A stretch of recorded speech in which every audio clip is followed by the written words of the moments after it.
Okay. Okay, Sergeant Wiggins again. We're still on the place that used to be my grandfather's farm. Where I'm showing you now is that used to be his house right there. It's a two-story house now, but it used to be a one-story house. That's where my mother, my grandmother, my grandfather, my mom, my aunt, my uncle lived. This is part of the farm that we lived on. I'm going to show you some other parts over here. We're going to walk over here. You can come with me. Okay.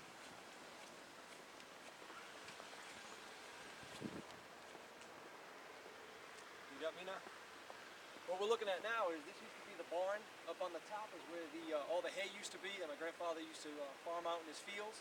Down on the bottom, on this side here, is where he had all his cows. He milked cows.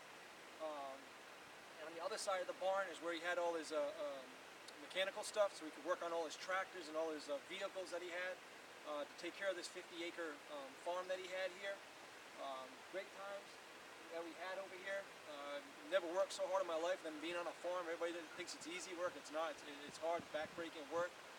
But we had a good time. The other thing I'll show you too.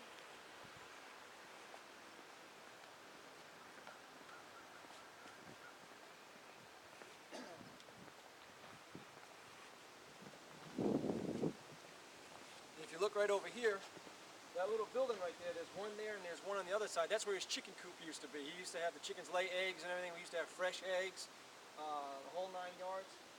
That big building right over there, that's where he kept all his big, huge farming equipment, his tractors, and anything that has to do with farming. That's where he kept it all in there. The carriage house is what they called it.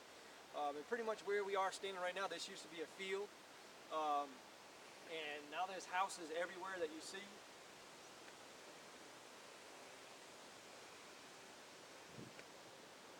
And there's houses everywhere, but this used to be the happening place on the weekends for my family and I.